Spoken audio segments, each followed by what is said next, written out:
வட ஜப்பானில் நேற்று ஏற்பட்ட சக்தி வாய்ந்த நிலநடுக்கத்தை தொடர்ந்து அங்குள்ள ஒரு துறைமுகத்தில் 80 சென்டிமீட்டர் உயரத்திற்கு சுனாமி அலை தாக்கியது.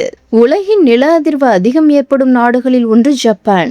சுமார் 12.5 கோடி மக்கள் வாழும் இந்த தீவு கூட்டத்தில் ஆண்டுதோறும் சுமார் 1500 நில அதிர்வுகள் ஏற்படுகின்றன.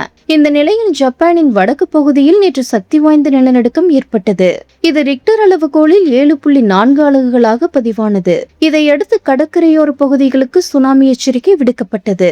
இது குறித்து ஜப்பான் வானிலை ஆய்வு மையம் வெளியிட்டுள்ள அறிக்கையில், நிலநடுக்கம் காரணமாக சுனாமி அலைகள் தாக்கி சேதம் ஏற்படக்கூடும் என்றும், எனவே பொதுமக்கள் கடலோர பகுதிகள் மற்றும் ஆற்றங்கரையோர பகுதிகளில் இருந்து உடனடியாக வெளியேறி உயரமான இடங்கள் அல்லது பாதுகாப்பான கட்டிடங்களுக்கு செல்ல வேண்டும் என்றும், சுனாமி அலைகள் மீண்டும் மீண்டும் வரக்கூடும் என்பதால் எச்சரிக்கை திரும்ப பெறப்படும் வரையில் பாதுகாப்பான இடங்களை விட்டு வெளியேற வேண்டாம் என்றும் தெரிவிக்கப்பட்டுள்ளது. இந்த நிலையில் இவாட்டு மாகாணத்தில் உள்ள குஜி துறைமுகத்தில் நேற்று மாலை 5:34 மணிக்கு 80 சென்டிமீட்டர் உயரத்திற்கு சுனாமி அலை தாக்கியதாக ஜப்பான் வானிலை ஆய்வு மையம் தெரிவித்துள்ளது.